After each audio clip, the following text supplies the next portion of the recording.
6 months after the Battle of Zalana, Ambassador Thek of the Hegemony Council stood in the conference room aboard the human starship Enterprise. The meeting had taken weeks to arrange, and both sides had been careful to follow diplomatic protocol. Admiral Rodriguez sat across from him, flanked by Dr. Sarah Chen and Captain Lisa Park. The humans looked relaxed, but Thek could sense the controlled violence that lay beneath their calm exteriors. "Admiral Rodriguez, the Hegemony Council appreciates your willingness to meet with us," Thek began. "We represent over 200 civilized species across this sector of the galaxy. We are happy to talk," Rodriguez replied. "But let me be clear from the start. We are not here to ask permission to do what we think is right." Thek felt his diplomatic training take over. Of course. However, the Hegemony has maintained peace in this region for over 1,000 years through careful negotiation and mutual agreement. "With respect, Ambassador, you have maintained the appearance of peace," Dr. Chen interjected. "But while you were negotiating, species like the Korthak were conquering and enslaving entire worlds. The Korthak situation was complicated. We were working on a diplomatic solution." Captain Park leaned forward. "How long does it take to work on a diplomatic solution while people are dying?" Thek shifted uncomfortably in his chair. The humans had a way of cutting through diplomatic language and focusing on uncomfortable truths. "The Hegemony prefers peaceful resolution of conflicts," he said. "So do we," Rodriguez said. "But sometimes peace can only be achieved through strength. The Korthak Empire has surrendered unconditionally and is now focused on rebuilding the worlds they destroyed. They are learning to grow food instead of stealing it. You forced them to surrender through violence. We showed them that their choice was simple: stop hurting people, or we would stop them. They chose wisely." Thek activated a holographic display showing the current state of the galaxy. Red zones marked areas where human fleets had intervened in the past 6 months. "Your forces have engaged in combat operations in 37 star systems," he said. "Many established governments are concerned about your expansion." "We are not expanding," Dr. Chen said firmly. "We are responding to calls for help. Every action we have taken has been in defense of innocent people. But you are changing the balance of power in this region. The Crimson Brotherhood, the Red Fleet Pirates, the Draknor Syndicate, all of these organizations have been destroyed or forced to surrender." "Good," Rodriguez said simply. "They were criminals who preyed on the weak. The galaxy is better off without them." Thek tried a different approach. "Admiral, the Hegemony would like to offer Earth membership in our organization. We can provide you with trade agreements, technological exchanges, and diplomatic support. What would we have to give up in return?" "You would need to follow Hegemony law and submit to our arbitration in disputes with other member species." Rodriguez was quiet for a long moment. Then he smiled, and Thek realized with a chill that it was not a friendly expression. "Ambassador, let me tell you about Earth law," Rodriguez said. "We have one rule that matters: do not hurt innocent people. If you follow that rule, we will be your friends. If you break that rule, we will stop you. It is that simple. But what about due process? Legal procedures? Appeals and negotiations? Those are luxuries for people who are not being shot at," Captain Park said. "When someone sends out a distress call, they need help immediately, not a committee meeting." Thek realized that the humans were not interested in joining the galactic community as it existed. They intended to reshape it according to their own values. "What do you want from the galaxy?" he asked. Dr. Chen activated her own display, showing a map of local space. "We want a network of early warning beacons in every inhabited system. Any species that needs help can send a signal and we will respond. You want to be the galaxy's police force?" "We want to be the galaxy's protectors," Rodriguez corrected. "Anyone who wants to live in peace will have our protection. Anyone who chooses to live by violence will face our justice. And if the Hegemony refuses to cooperate with this plan?" Rodriguez's expression grew cold. "Then the Hegemony will become irrelevant. We will work around you." The meeting continued for several more hours, but the basic positions were clear. The humans would continue their campaign to eliminate organized violence from their region of space. The Hegemony could either help or get out of the way. 3 days later, Thek reported back to the Hegemony Council. The debate that followed lasted for weeks, but the conclusion was inevitable. The humans had the strength to enforce their will, and they had shown that they were willing to use it. The Hegemony voted to establish the Mutual Protection Compact, A new agreement that would place early warning beacons throughout their territory. Any member species under attack could call for help, and Earth would respond. Not all species were happy with the arrangement. The Merchant Guild complained that their protection rackets were being disrupted. The slaver cartels protested that their traditional business practices were being interfered with. Their complaints were noted and ignored. On Earth, Admiral Rodriguez stood in the new Galactic Command Center, watching displays that showed the status of human fleets across local space. 37 ships had grown to over 200 as Earth's shipyards worked around the clock. Dr. Vesh of Zalana entered the command center, carrying a data pad with the latest reports from their joint research projects. "Admiral, the beacon network is now operational in 43 star systems," she reported. "Response time to distress calls has improved to an average of 6 hours. Any new trouble spots?" The hegemony reports that piracy incidents have dropped by 87% in the past month. "It seems that most criminal organizations have decided that other careers are safer." Rodriguez nodded with satisfaction. The galaxy was learning that Earth did not bluff and did not negotiate with those who chose violence over peace. Captain Park approached from the communications station. "Admiral, we are receiving a priority message from the Outer Rim." "Another distress call?" "No, sir. It is a surrender offer. The Vorthon Empire wants to negotiate an end to hostilities before we arrive in their territory." Rodriguez looked puzzled. "We are not at war with the Vorthon Empire." "No, sir. But they have been monitoring our activities. Apparently, they have decided that their slave-based economy is not compatible with our protection philosophy. Set up a meeting. Make it clear that we are interested in helping them transition to a free labor system." Dr. Chen joined the group, carrying a report from the diplomatic corps. "Admiral, we are receiving requests for protection agreements from over 50 star systems. It seems that word of our success is spreading. Can we handle that many commitments? The shipyards are expanding production. We should have 500 ships operational within the year." Rodriguez looked out at the stars through the command center's main window. 6 months ago, humanity had been alone in the galaxy. Now they were the guardians of an ever-growing alliance of peaceful species. "Dr. Vesh, what do your people think of all this?" he asked. The Zalani scientist considered the question carefully. "My people are grateful to be alive, Admiral. But more than that, we are inspired. For centuries, we believed that violence was inevitable, that the strong would always prey upon the weak. You have shown us that strength can be used to protect rather than conquer. That is all we ever wanted," Rodriguez said. "A galaxy where people can live without fear." Captain Park smiled. "It looks like we are getting it, sir." As the months passed, the transformation of local space continued. Criminal organizations disbanded or reformed as legitimate businesses.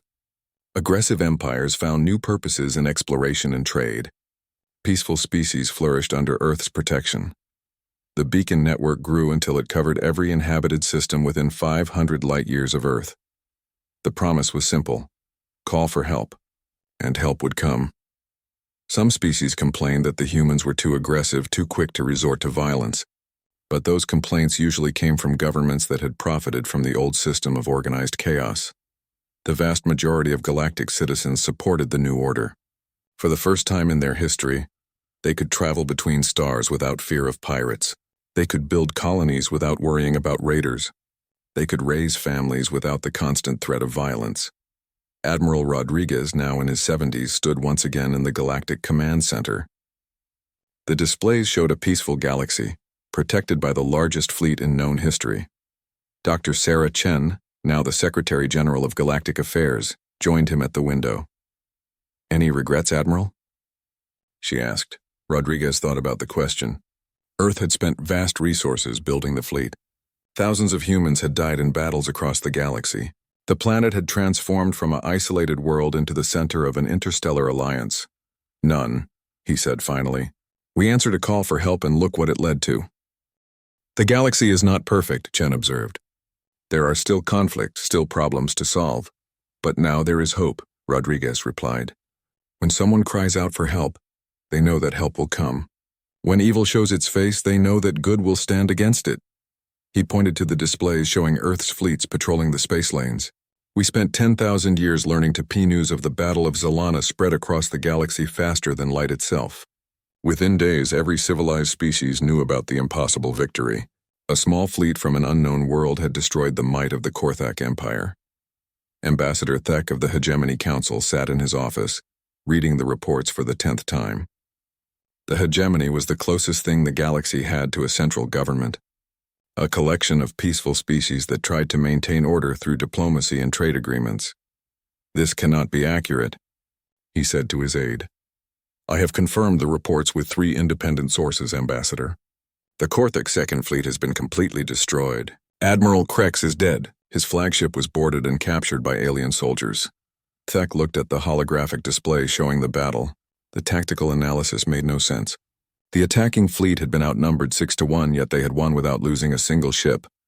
"Who are these humans?" he asked. "Unknown, sir. They claim to come from a world called Earth. Our astronomical databases show no record of any advanced civilization in that region of space. What do we know about their capabilities?" His aide activated another display. "According to survivors from the battle, the human ships are heavily armed and extremely durable, but more importantly, their crews fight with a level of aggression that we have never encountered before." Aggression? They use ramming attacks against larger ships. They board enemy vessels even when outnumbered. Their soldiers fight to the death rather than surrender. The Korthak described them as creatures from hell. Thek felt a chill run through his body. The galaxy had been peaceful for centuries because most intelligent species were naturally cooperative. War was rare because it was unprofitable and dangerous. But these humans seem to approach warfare as if it were natural. "Sir, there is more," his aide continued.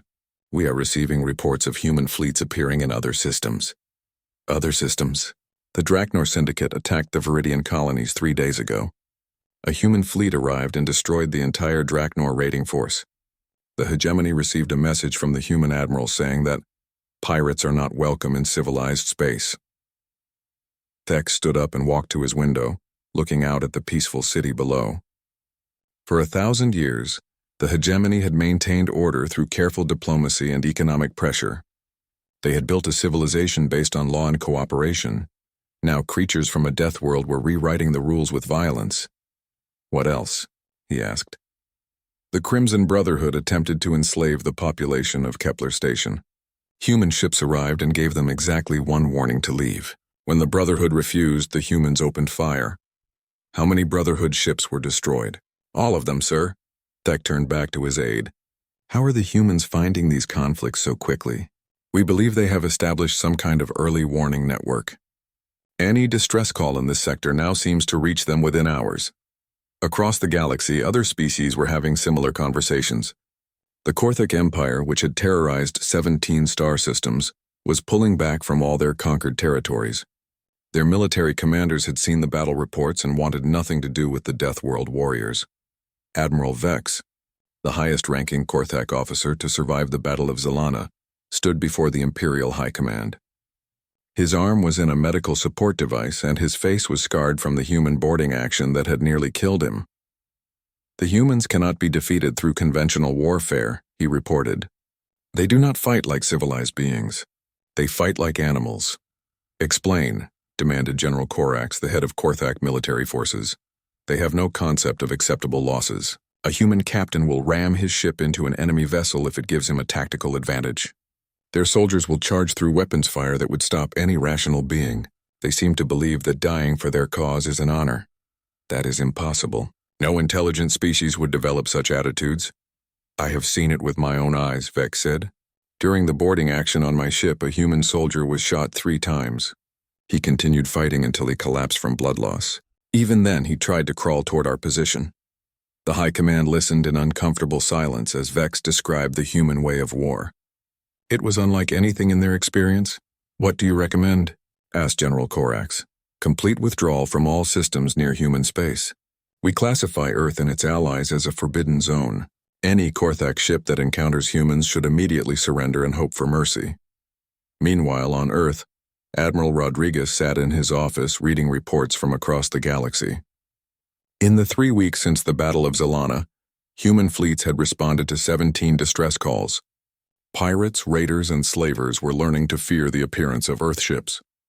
Dr. Sarah Chen, the scientist who had first detected the Zalani distress call, entered his office. She had been promoted to head of the new Department of Galactic Relations. "Admiral, we are receiving diplomatic messages from something called the Hegemony Council," she reported. What do they want? They want to meet with us. They say they represent most of the civilized species in this part of the galaxy. Rodriguez looked out his window at the orbital shipyards where new vessels were under construction. Earth's industrial capacity was growing rapidly as humanity prepared for its new role as the galaxy's protectors. Set up the meeting, he said, but make it clear that we are not interested in joining their bureaucracy. What should I tell them we want? Simple. We want a galaxy where peaceful species can live without fear of attack. We want an end to piracy, slavery, and conquest. We want justice. Dr. Chen made notes on her tablet. They might find those demands difficult to accept. Then they will learn to accept them, Rodriguez said firmly. We are not asking for permission. On the planet Zalana, Dr. Vesh stood in her rebuilt laboratory, working alongside human scientists to develop new medical technologies. The partnership between her people and Earth was producing remarkable results. Captain Lisa Park entered the lab, still wearing her military uniform. She had been assigned as the human military liaison to Zalana. Dr. Vesh, we have received another distress call, Park said. A mining colony is under attack by the Red Fleet pirates. How many ships do they have? Vesh asked. 43 vessels. They are demanding tribute from the colony. Vesh watched as Park activated her communicator and spoke to her fleet. All ships, prepare for immediate departure. We have pirates to deal with. Within hours, the human fleet was in hyperspace, racing toward another battle. Vesh marveled at how quickly the humans responded to calls for help. They seemed to take personal offense at any act of aggression against innocent people. The Red Fleet pirates had been terrorizing the mining colonies for months, demanding tribute and taking slaves. They thought they were safe in the remote system. Far from any military forces, they were wrong. The human fleet dropped out of hyperspace and immediately broadcast their standard message. This is Captain Park of the United Earth Defense Force. You are attacking innocent civilians. Withdraw immediately or be destroyed. The pirate leader, Captain Murdoch, laughed at the message. 43 ships against 12 human vessels seemed like good odds. Unknown vessels, you are outnumbered. Leave now or join the slaves in our cargo holds. Captain Park's response was immediate and final. All ships weapons free. Show them what happens to pirates. The battle lasted exactly 11 minutes. When it was over, the Red Fleet no longer existed. The surviving pirates were taken prisoner and transported to the nearest hegemony prison facility. Word of the victory spread quickly. Across the galaxy, criminal organizations began to receive the same message. Earth was watching, and Earth did not tolerate attacks on innocent people. The galaxy was learning a new truth. For 1,000 years they had maintained peace through negotiation and compromise. But sometimes peace could only be maintained through strength, and humanity had more strength than anyone had imagined possible. The age of galactic law enforcement had begun, whether the galaxy wanted it or not. Admiral Krex stood on the bridge of his flagship, watching the final bombardment of the Zalani world below. The planet's shields had failed 6 hours ago. His troops were already on the surface, rounding up the survivors and securing the medical facilities that made this conquest worthwhile. The Zalani had been easier to defeat than most species. They had no real weapons, no military tradition, no stomach for war. They were soft, like most of the civilized races in this part of the galaxy. Admiral, we are detecting a hyperspace disturbance at the edge of the system, reported his sensor officer. Krex turned toward the tactical display. How many ships? Unknown, sir. The disturbance is large, but the signature is strange. I have never seen anything like it, Krex frowned. The Zalani had no allies with military fleets. Their neighbors were just as weak as they were. Keep monitoring. It is probably just traitors running away. The sensor officer worked at his station for several minutes. Sir, I am reading 37 ships dropping out of hyperspace. They are broadcasting a signal. Let me hear it. The bridge speakers came alive with an alien voice speaking in broken galactic standard. This is Admiral Rodriguez of the United Earth Defense Force. You have 30 seconds to withdraw from this system. The Korthak bridge crew looked at each other in surprise. Then Admiral Krex began to laugh. His deep, harsh laughter filled the command center. 30 seconds, he said between laughs. 37 ships against my fleet of 230? These creatures must be insane. Should I respond, Admiral? Asked the communications officer. Yes. Tell them they can watch their friends die, and then they can join them. But before the message could be sent, Admiral Krex saw something that made him stop laughing. His tactical display was analyzing the newcomer ships, and the results made no sense. "What am I looking at?" he demanded. "The alien ships are heavily armed, sir. Their weapons output appears to be significant." "How significant?" The sensor officer checked his readings again. "Each ship appears to carry enough firepower to destroy a battlecruiser, sir." Krex studied the display more carefully. The alien ships were smaller than his vessels, but they were built differently. Their hulls were thick and angular, covered with weapon ports and armor plating. They looked like they had been designed by someone who expected to get into fights. "Who are these people?" he muttered. 30 seconds are up," announced the communications officer. "No response from the alien fleet, sir." Admiral Krex made his decision. "All ships open fire. Destroy them." 230 Korthak ships turned their weapons toward the small human fleet. Energy beams and missiles filled the space between them. It should have been a massacre. Instead, it was the beginning of a nightmare. The human ships did not try to dodge the incoming fire. They flew straight into it, their shields flaring as weapons struck them. But the shields held and the ships kept coming. Then the humans began to shoot back. Captain Lisa Park watched the Korthak missiles approaching her ship and felt her crew tense around her. This was their first real space battle, and they were outnumbered 6-1. "All weapons target the largest ships," she ordered. "Maximum firepower." The UES Defender's guns opened fire. Particle beams reached across space and struck a Korthak heavy cruiser. The alien ship's shields flared and died. The beams cut through its armor like paper and reached its reactor core. The cruiser exploded in a ball of nuclear fire. "Target destroyed," reported her weapons officer, his voice filled with surprise. "Find another target," Park said calmly. Across the battle zone, similar scenes played out as the human fleet engaged the enemy. The Korthak had expected easy prey. Instead, they found themselves fighting an enemy that seemed to have no fear and no concept of retreat. The UES Warrior took 3 direct hits that would have crippled most ships. Its captain, Commander James Torres, ordered his crew to ram the nearest enemy vessel. The Warrior struck a Korthak destroyer at full speed, its reinforced bow cutting the alien ship in half. Somehow the human ship survived the impact and kept fighting. Admiral Krex watched in growing horror as his fleet began to fall apart. These unknown aliens fought like nothing he had ever seen. They did not retreat when damaged. They did not try to preserve their ships. They fought like each battle was their last battle, with a fury that defied explanation. "Sir, we have lost 18 ships," reported his tactical officer. "How many have they lost?" "None, sir.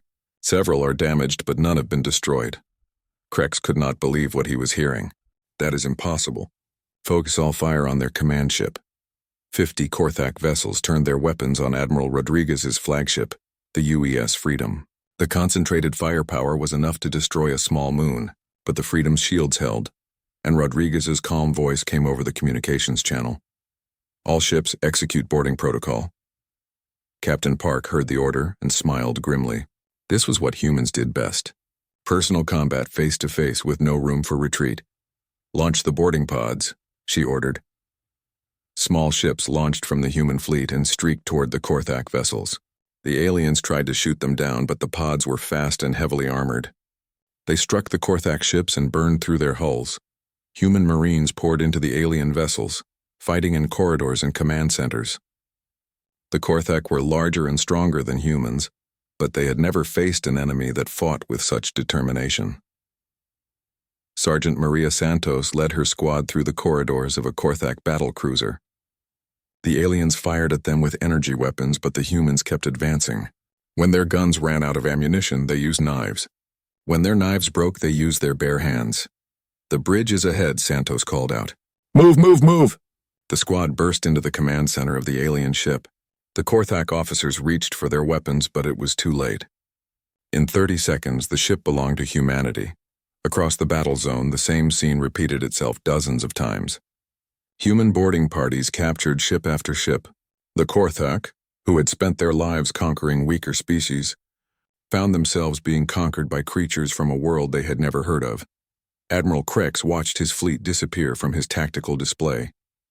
Ships went dark as human boarding parties seized control. Others exploded as their crews chose to destroy their own vessels rather than face capture. "Admiral, we must retreat," said his second in command. "Retreat? The Korthak Empire does not retreat. Sir, we have lost over half our fleet. These aliens, they fight like demons." Krex looked at the tactical display again. The humans had not lost a single ship. They had captured 30 of his vessels and destroyed 40 more. His mighty fleet was being torn apart by a force a fraction of its size.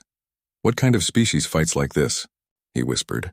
His communications officer had been monitoring human transmissions. "Sir, I think I know where they come from." "Where?" "They call their world Earth. According to their communications, it is a Class 12 death world." Krex felt his blood turn cold. Death worlds were legendary in the galaxy. Planets so dangerous that only the most violent species could evolve there. Most civilized races avoided them completely. "How many death world species have achieved spaceflight?" Krex asked. "According to galactic records, none. Until now." Admiral Krex stared at the battle display as another of his ships exploded. He was facing an enemy from a death world, creatures that had evolved in hell and learned to call it home.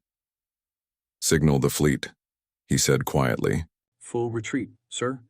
"You heard me. We are leaving, now." The surviving Korthak ships began to pull back, preparing to jump to hyperspace, but Admiral Rodriguez was not finished with them. "Attention, Korthak fleet," his voice came over the communications channel. "You attacked innocent people. You will pay for that crime. Any ship that tries to leave this system will be destroyed." Krex realized with growing terror that the humans were not going to let them escape. These Death World warriors intended to destroy his entire fleet. The battle for Zalana had become a slaughter, and the Korthak Empire was learning what it meant to face the fury of Earth. Dr. Sarah Chen rubbed her tired eyes and looked at the computer screen again. She had been working the night shift at the Arecibo Deep Space Array for 3 years, and most nights were quiet. Earth's newest radio telescope spent its time listening for signals from space, hoping to find proof that humanity was not alone in the universe. Tonight was different. "Computer, play the signal again," she said. The speakers crackled with static, then a voice emerged. The words were in an unknown language, but the computer's translation software had been working on it for the past hour. "Help us. We are under attack. Our coordinates are included in this transmission. We are a peaceful people facing destruction. If anyone receives this message, please help us. We are dying." Sarah felt chills run down her spine. This was it. This was the proof that other intelligent life existed, but it was not the happy first contact that everyone had imagined. This was a cry for help. She picked up her phone and called her supervisor. "Dr. Martinez, this is Sarah. You need to get down here right now. We have something big." 20 minutes later, Dr. Martinez stood behind Sarah's chair, listening to the translated message for the 4th time. His face was pale. "Are you sure this is real?" he asked. "The signal is coming from the direction of the Vega system, about 847 light-years away. The mathematical coordinates are embedded in the transmission. This is not a hoax." Dr. Martinez picked up his phone. "I need to call the president." Within 2 hours, the highest levels of the United States government were awake and talking. Within 4 hours, the United Nations Security Council had been called into emergency session. Within 6 hours, every major world leader was looking at the translated message. Admiral Marcus Rodriguez sat in the Pentagon briefing room, listening to the debate. He was the commander of the United Earth Defense Force, the military organization that humanity had created when they developed faster-than-light travel 5 years ago. "We do not know anything about these aliens," said Secretary of State Williams. "They could be dangerous. This could be a trap." "They are asking for help," replied President Chen. "They say they are peaceful and under attack." "We have no idea what we would be flying into," added General Morrison. "Our entire fleet consists of 37 ships. We have never fought a space battle before." Admiral Rodriguez had been quiet during the debate, but now he stood up. He was an old soldier who had served in 3 wars on Earth. His hair was gray, his face was scarred, and his eyes were hard. "With respect, ladies and gentlemen, you are missing the point," he said. "Someone out there is asking for help. They are dying. What we do right now will define what kind of species humanity becomes in this galaxy. Admiral, we cannot risk our entire civilization for strangers," said Secretary Williams. Rodriguez looked around the room. 5 years ago, we built our first faster-than-light ship. We named it Enterprise because we dreamed of exploring strange new worlds and meeting new life. We did not build it to hide behind it. The risks are enormous, General Morrison said. So were the risks when we crossed the oceans to explore Earth. So were the risks when we went to the moon. Humans have always been willing to take risks to help others. That is what makes us human. President Chen looked at the faces around the table. How long would it take to get there? 3 days at maximum speed, Rodriguez answered. But we would have to take the entire fleet. We do not know what we are facing. The entire fleet? Secretary Williams sounded shocked. That would leave Earth defenseless. Earth has been defenseless for 4 billion years, Rodriguez said. We survived because we learned to work together and protect each other. Now someone else needs our protection. The debate continued for another hour, but Admiral Rodriguez could see the decision forming in the president's eyes. Humanity had always been explorers and protectors. They could not change that now. Admiral Rodriguez, President Chen said finally, "You have authorization to deploy the fleet. Bring our people home safely, and bring those aliens home safely too." Rodriguez nodded. "Yes, ma'am." The next 18 hours were a blur of activity. Earth's space docks had never seen anything like it. 37 ships prepared for departure at the same time. Crews loaded supplies, weapons, and medical equipment. Families said goodbye to loved ones who might never return. The human fleet was not impressive by the standards of older galactic civilizations. The ships were small and crude, built by a species that had only recently learned to travel between stars. But they were built by humans, and that made them different. Human engineers had designed their ships the way humans approached everything else in life. The hulls were thick and strong, able to take damage and keep fighting. The systems were redundant, with backup systems for the backup systems. If one part failed, 3 others could take its place. The weapons were simple but effective. Humans had been making tools to kill each other for thousands of years, and that experience showed in their ship designs. Missiles that could track targets across vast distances, energy beams that could cut through metal like paper, and if all else failed, the ships themselves could be used as weapons. Captain Lisa Park stood on the bridge of the UES Defender, looking out at the other ships in the fleet. She was young for a starship captain, only 35 years old, but she had earned her position through skill and courage. "All ships report ready for departure," her communications officer announced. Admiral Rodriguez's voice came over the fleet channel. "This is Admiral Rodriguez to all ships. Today we travel farther from home than any human has ever gone. We go to help people we have never met, to fight enemies we know nothing about. But we go because it is the right thing to do. That is what humans do. We protect those who cannot protect themselves." The Admiral paused for a moment. "I will not lie to you. Some of us may not come home.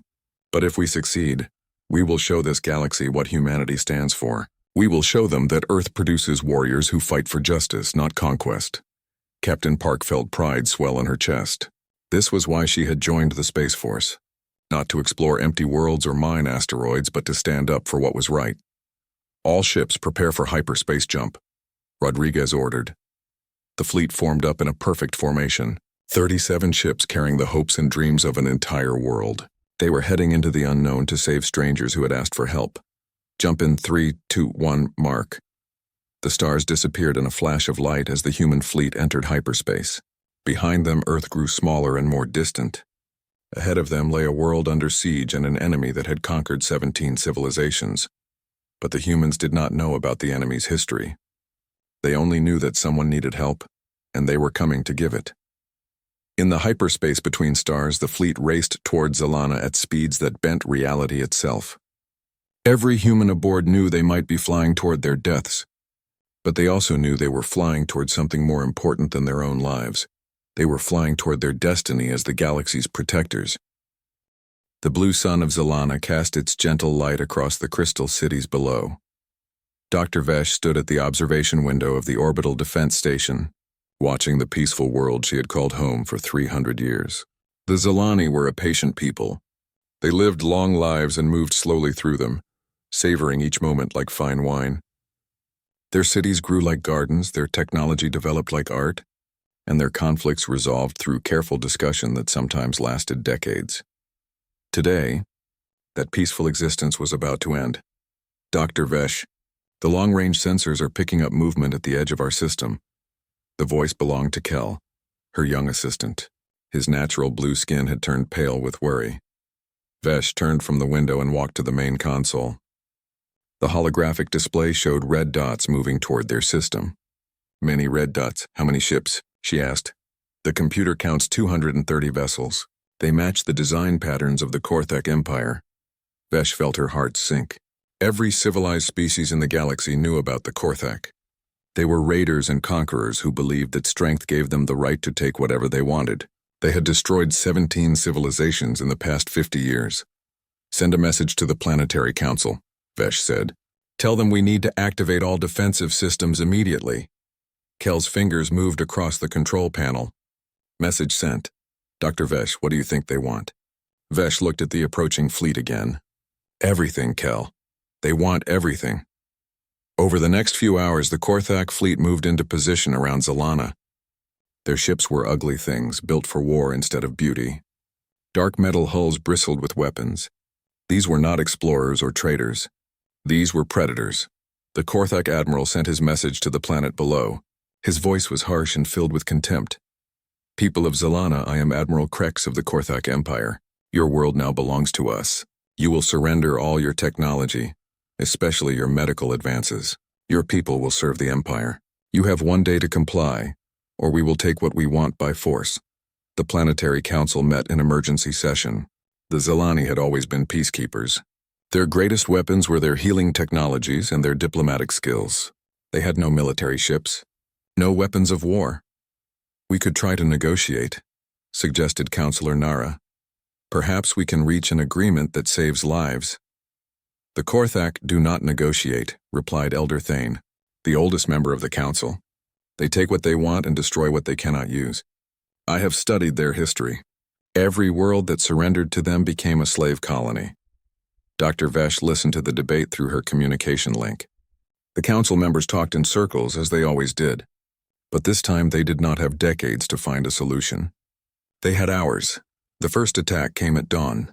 Korthak fighters screamed down through the atmosphere and destroyed the planetary defense satellites. The energy shields that protected the cities began to flicker and fail. Shields are down to 60%, Kel reported. His voice shook with fear. How long can they hold? Vesh asked. At this rate of bombardment, maybe 6 hours. 8 if we are lucky. Vesh closed her eyes and thought. There had to be something they could do. The Zalani were not a warlike people, but they were intelligent. Their scientists had unlocked many secrets of the universe. Then she remembered the artifact. 5 years ago, Zalani archaeologists had discovered ruins on the far side of their world. The ruins were old, older than any known civilization. Inside, they had found a device that seemed to be some kind of communication beacon. The device used primitive radio frequencies that most modern species had abandoned long ago. The other scientists had dismissed it as a relic. But Vesh had been fascinated by its design. She had studied it and learned how to activate it. The beacon could send a signal across vast distances, farther than any modern communication system. Kel, I need you to prepare a message, she said. A message to whom? Anyone who might be listening. Vesh ran through the corridors of the station toward the artifact storage area. The building shook as more Korthak weapons struck the shields. Emergency lights flashed red in the hallways. She found the artifact exactly where she had left it. The device was small, about the size of her hand, made from an unknown metal that seemed to absorb light. Strange symbols covered its surface. Vesh connected the artifact to the station's power systems and activated it. The symbols began to glow with soft blue light. Dr. Vesh, what should the message say? Kel's voice came through her communicator. Vesh thought for a moment. What could she say that would make someone, anyone, want to help a world they had never heard of? Keep it simple, she said. Help us, we are under attack. Our coordinates are included in this transmission. We are a peaceful people facing destruction. If anyone receives this message, please help us. We are dying. She recorded the message in the common galactic language and added the mathematical coordinates of their star system. Then she fed the signal into the ancient beacon. The device hummed with power and sent the message out into space on frequencies so old that most civilizations had forgotten they existed. The signal traveled faster than light, reaching across hundreds of light years in seconds. Is anyone going to hear that? Kel asked. I do not know, Vesh admitted. But it is our only hope. The bombardment continued. The city shields failed one by one. Korthak troops began landing on the surface, and reports of fighting came from every continent. Dr. Vesh sat in her chair and watched the red dots on her screen. The Korthik fleet surrounded their world like a disease. Soon the beautiful cities would be reduced to rubble. The Zilani people would become slaves or worse. She thought about her research, her long life of learning and discovery. All of it would be lost. The Korthak had no use for science that did not help them make war. Dr. Vesh, I am detecting something strange, Kel said. What kind of strange? The ancient beacon is still transmitting. But now it is also receiving. Something is answering our signal. Vesh felt a tiny spark of hope. Can you decode the response? Kel worked at his console for several minutes. The signal is very weak, but I think I can clean it up. Yes, here it is. A new voice filled the command center. It spoke in broken galactic standard, with an accent unlike anything Vesh had ever heard. This is Earth Defense Command. We received your distress call. We are coming. Hold on. Earth? Kel looked confused. I have never heard of that world. Vesh had not heard of it either. But someone out there had received their message. Someone was coming to help. How long until the shields fail completely? She asked. 2 hours, maybe 3. Then we hold for 3 hours, Vesh said. No matter what happens, we hold. The bombardment grew heavier. The Korthak were growing impatient. But somewhere in the vast darkness of space, help was coming from a world called Earth. Vesh did not know who these strangers were or what they could do against the might of the Korthak Empire. She only knew that they had answered when no one else would. The beacon continued to transmit, sending their coordinates into the void, and in the distance something was coming, something that would change everything.